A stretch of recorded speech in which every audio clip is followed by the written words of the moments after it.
49, and that is it. Jay, there's something so magical about this. If you are a February baby and you are someone, this is your birthstone, I hope you're in the ordering process, because this, just the sheer weight. I mean, I wish I had a carat weight on this, Jay. You know, and two of you... Can we guesstimate? Oh. I know, they tell us not to, because we should always be accurate when we're talking about gemstone. Every one of these, to tell you the truth, is going to weigh different, but right. Hundreds, if not over thousands of carats, right? So what is a carat? There's 5 carats per gram.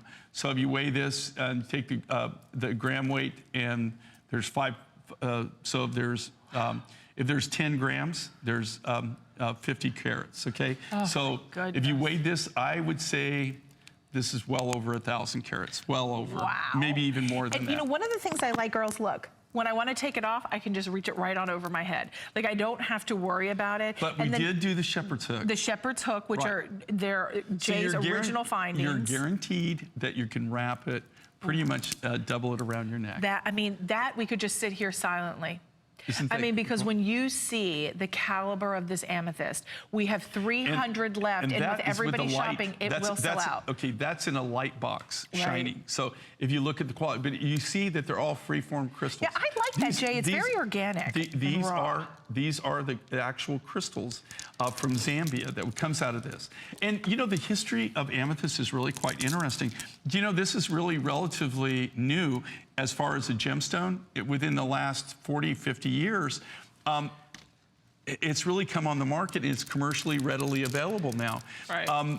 Back in the day, just so everybody knows, amethyst, if you ever go to Europe or if you go anywhere overseas, and you go to see anybody's crown jewels, guess one of the stones that'll be in there? Amethyst. Well, amethyst was once reserved just for royalty. Royalty, or people that were extremely wealthy. You had to be extremely, it was actually more expensive and more coveted than even diamonds. Right. And what happened is, in Germany, if you've ever been to Eder Oberstein, places like that in Germany, where they actually, the Germans were the original cutters, and I'm talking in the 1800s, actually, when a lot of the miners, how amethyst actually came on the market is there were miners, they might mine for a whole day and get maybe 2 or 3 amethysts out of the mine. Really? You can actually take the tours of the mines in Germany. They still have the old, and they'll show you little stopes, and there'll be a little stope of amethyst. After a while, these miners weren't able to make a living because they weren't able to acquire enough rough material. They weren't, you know, you get paid by actually getting something, right? And they weren't getting anything. So they had an immigration program where they moved them to Brazil. If they migrated to Brazil, they gave them farmland. Okay, now you have to understand, these guys are miners, but they become farmers. Well, as they're tilling up their fields, guess what they're running into? They're running into amethyst, peridot, citrine. And so things that used to take, you know, a whole day's mining, you might get one. Okay, now they're just everywhere. So, but the local people, it didn't mean anything to them because they didn't realize that there's a market for this. So they started, the German farmers started mining the amethyst, and they started sending it back to Germany, to Eder Oberstein, where they started cutting it. And that's what really first made it possible for the common man to actually own amethyst. Really? Right. But now this is mined in Zambia, right? Okay, so that's the next phase of it, okay? So that's what started it, Brazil, Uruguay.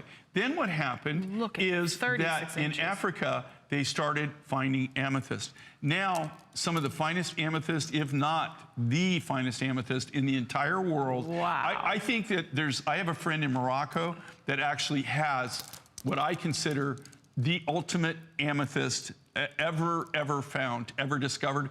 Beautiful, deep, rich purple, and it has red crystals growing through it. But yeah, but even though we're friends, we're not friends when it comes to pricing. He's not giving that up. He's not. He sells it not for a price. He does sell it in the United States. He sells it on a competing network. How dare he? But he.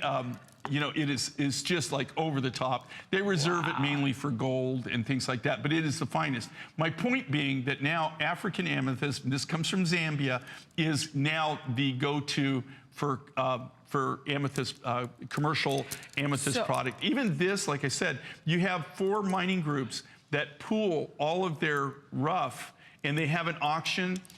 Depending on how much rough they get, they have an auction either once a year or twice a year.